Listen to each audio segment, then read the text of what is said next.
The most devastating message you can send a narcissist is not angry, emotional, or long. It is calm. And once it is sent, you disappear. Because the moment they realize you are no longer reacting, explaining, or hoping, the power dynamic collapses. If this resonates, pause for a moment, take a breath, and remind yourself that you do not need the perfect words to be free. You need the courage to stop explaining. If you want more clarity on boundaries, healing, and emotional detachment, stay with this conversation. The most powerful goodbye is emotionally neutral because narcissistic dynamics are not driven by logic or truth. They are driven by emotional regulation through other people. When you show strong emotion, whether that is love, anger, grief, rage, or desperation, you are still participating in the system that keeps them psychologically fed. Emotional neutrality removes you from that system. It signals that you are no longer available to absorb, reflect, or stabilize their inner chaos. This is deeply unsettling to someone who relies on external reactions to feel real, important, or in control. A dramatic goodbye may feel satisfying in the moment, but it actually reassures the narcissist that they still matter to you and that they still have access to your emotional core. Even anger confirms significance. Even tears confirm power. Emotional neutrality, on the other hand, communicates something far more threatening to them. It shows you have already processed the loss internally. You are not trying to be seen, understood, or validated anymore. You are not asking for repair, and you are not negotiating your worth. This kind of neutrality is often misunderstood as coldness, but it is not cold at all. It is regulated. It is the voice of someone who has stopped hoping the other person will suddenly develop insight, empathy, or accountability. It reflects your emotional graduation from the entire cycle. Narcissists expect intensity because intensity keeps the bond alive. Calm disrupts their predictive model of you. They no longer know how to pull you back in, provoke you, or reset the power imbalance. An emotionally neutral goodbye also protects you. When you remove emotion from the message, you prevent future self-betrayal. There is nothing in the message they can twist, mock, argue with, or use to reopen contact. You are not giving them material to work with. You are closing the door without slamming it, which paradoxically feels more final than rage ever could. Neutrality is not about being polite or kind to them. It is about being loyal to your own nervous system. It says you are no longer available for chaos, drama, or emotional labor. It shows that you have stopped confusing intensity with connection and pain with proof of love. And when that realization lands, it quietly dismantles the entire dynamic they depended on to feel powerful. Narcissistic injury is not caused by being disliked, criticized, or even exposed. It is caused by a sudden loss of control over the emotional environment. Control is how a narcissist maintains psychological equilibrium. They regulate their self-worth by provoking reactions, shaping narratives, and positioning themselves as the emotional center of the relationship. When that control disappears, the injury cuts far deeper than any insult ever could. Anger, confrontation, and emotional outbursts may look like strength, but to a narcissist, they are simply evidence of influence. If they can still make you cry, argue, defend yourself, or explain your pain, they are still controlling the emotional field. Even rejection framed with passion keeps them relevant. It reassures them that they still matter enough to move you. This is why attempts to call them out so often backfire. Exposure gives them attention, and attention restores their sense of power. What truly destabilizes them is the moment they realize they no longer have access to your reactions. Your calm is not read as maturity by them. It is read as a threat. When you stop responding emotionally, they experience it as a disappearance of the mirror they used to see themselves reflected in. Without that mirror, their internal structure begins to wobble. This is the absolute core of narcissistic injury. Loss of control also shatters their narrative. Narcissists depend on predictable roles like the pursuer, the pleaser, the fixer, or the explainer. When you step out of that role without drama, they cannot reassign you another one. They may attempt to provoke you through guilt, nostalgia, or sudden kindness, not because they care, but because they are trying to regain regulation. If those attempts fail, their panic escalates. This is why indifference is often followed by erratic behavior on their part. The injury is not about losing you as a person. It is about losing authority over your inner world. They are confronted with the terrifying realization that they are no longer the reference point around which your emotions revolve. That is when the power dynamic collapses, not because you attacked them, but because you quietly removed yourself from their control entirely. Explaining yourself feels instinctive because healthy relationships reward clarification, accountability, and repair. In narcissistic dynamics, however, explanation becomes a trap. When you explain, you are not being heard for understanding. You are being mined for leverage. Every detail you offer gives them information about your values, your fears, your limits, and your emotional pressure points.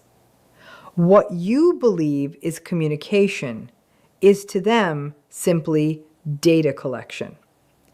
Explanations keep the cycle alive because they signal uncertainty.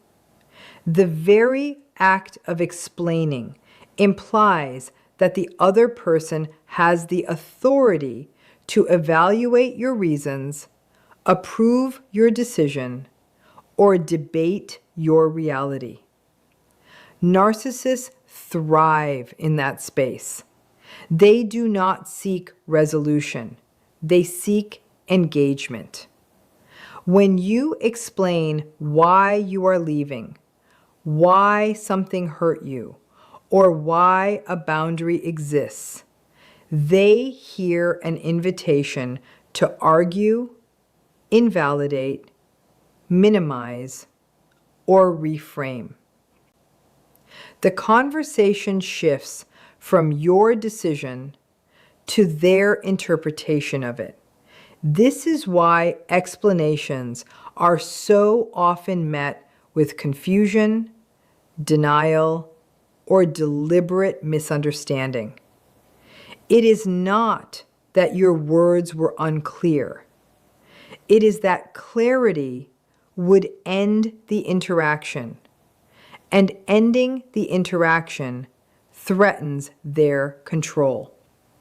They will twist your explanation into proof that you are emotional, unstable, selfish, dramatic, or confused. Suddenly, you find yourself explaining the explanation, defending the defense, and justifying the justification, while the original issue quietly disappears. Clarity, by contrast, is brief and non-negotiable. Clarity does not ask to be understood. It states a position and accepts that the other person may dislike it. It sounds like a decision, not a plea. When you are clear, you are no longer trying to manage their feelings or correct their perception of you. You are simply naming your boundary and acting in alignment with it. Clarity ends the cycle because it removes the narcissist's favorite tool, which is debate. There is nothing to dissect, no emotional thread to pull on, and no vulnerability to exploit. It denies them the performance of conflict and the illusion of influence. Most importantly, clarity protects you from self-abandonment. You stop over-explaining in hopes of being seen, and you start standing in your reality without requiring agreement, validation, or empathy from someone who has consistently shown they cannot offer it. Indifference is often misunderstood as weakness or avoidance, but in truth, it is the ultimate expression of inner strength. But in narcissistic dynamics, it is the most destabilizing response possible. Narcissists are emotionally calibrated to intensity. They expect reactions because reactions confirm their impact.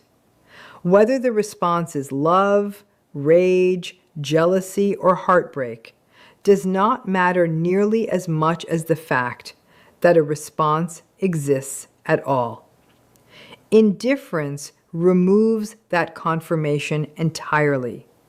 It communicates not anger, but a total absence of emotional investment.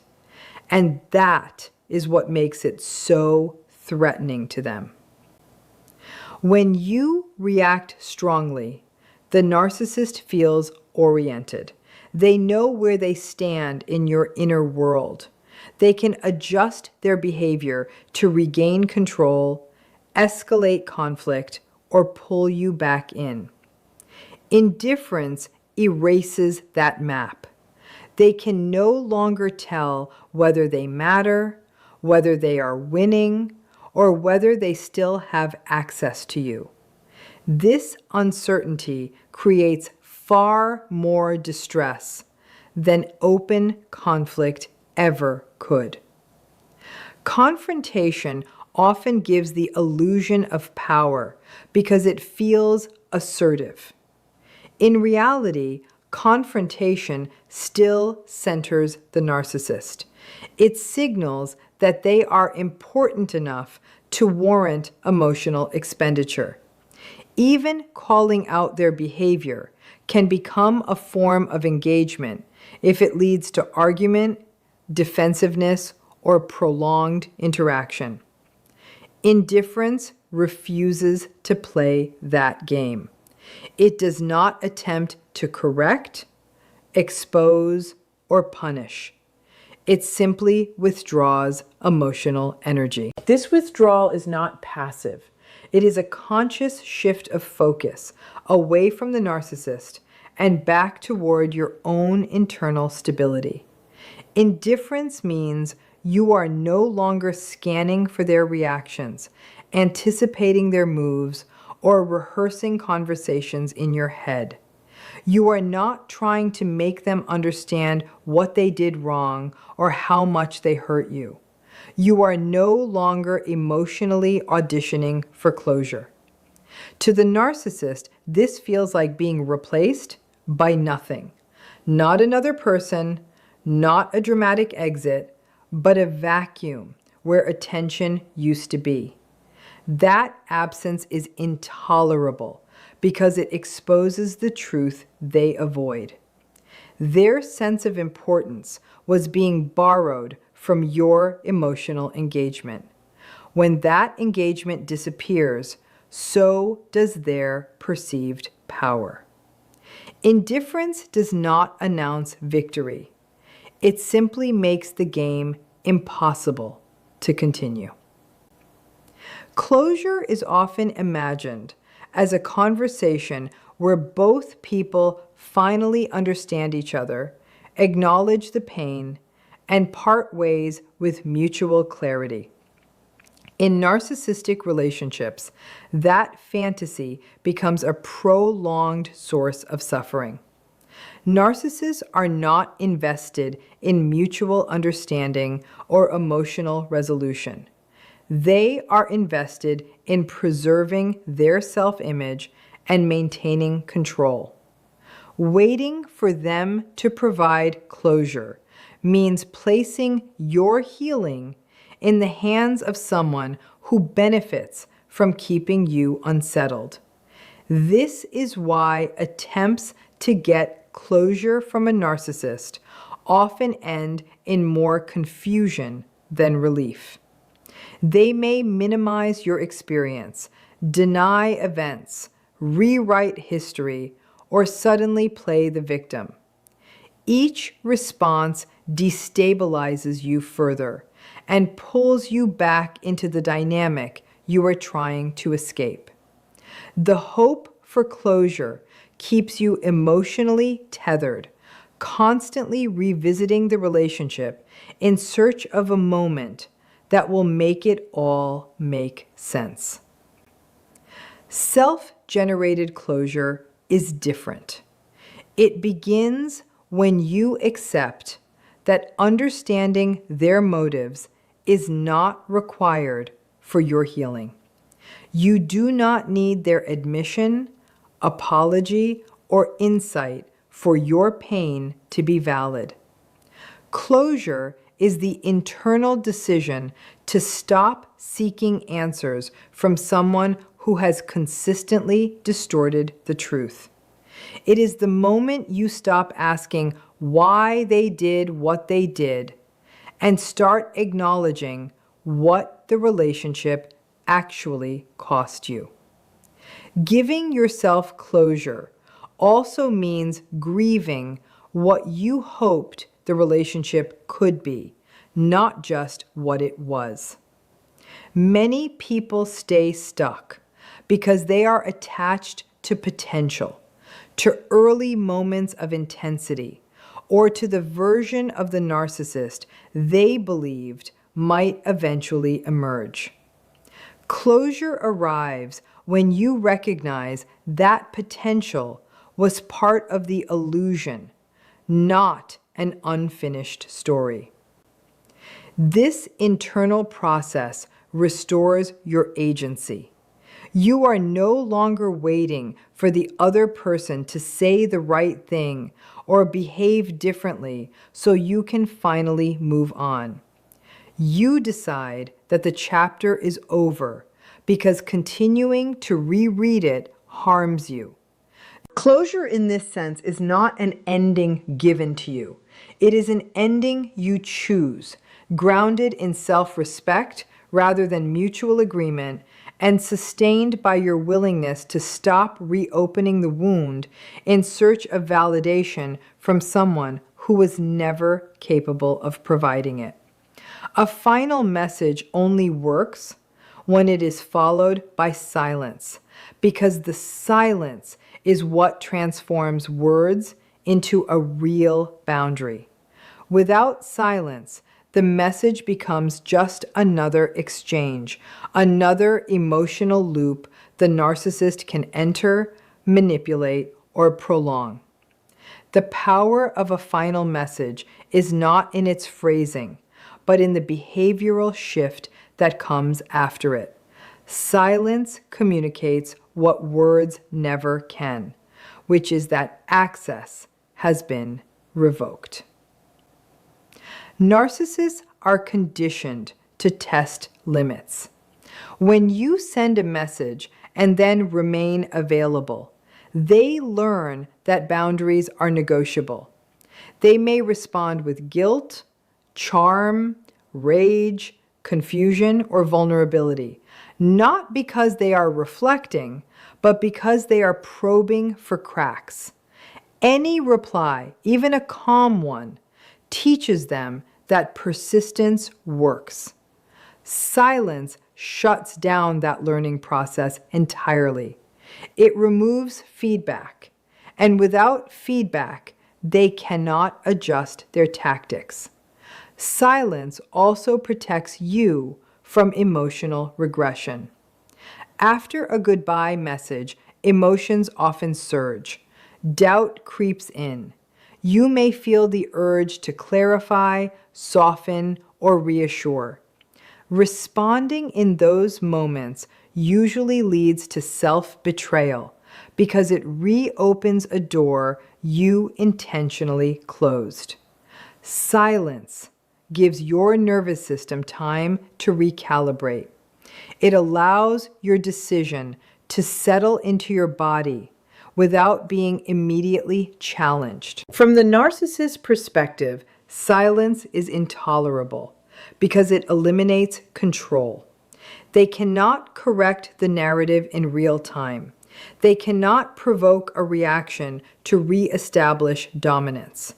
They are left alone with their interpretation, which often leads to obsession, escalation, or sudden attempts at reconciliation. None of these responses indicate growth. They indicate distress over lost access. Importantly, silence is not punishment. It is not designed to hurt them. It is designed to preserve you. When silence follows a final message, it signals emotional completion. You are no longer negotiating reality, defending your perception, or seeking understanding. You are acting as if the decision has already been made, because it has. This is why breaking silence later often feels so destabilizing. It collapses the boundary retroactively and reinforces the belief that your limits are temporary. When silence is maintained, the goodbye message becomes irreversible in practice, not just in theory. Silence is the action that turns intention into freedom and confirms that the goodbye was not a tactic, but a conclusion rooted in self-respect and emotional finality. Boundaries feel cruel to narcissists because they are experienced not as healthy limits, but as an erasure of leverage. In healthy relationships, boundaries are understood as self-protection and mutual respect. In narcissistic dynamics, boundaries are interpreted as rejection, defiance, or an attack because they interfere with the narcissist's ability to extract emotional regulation from others.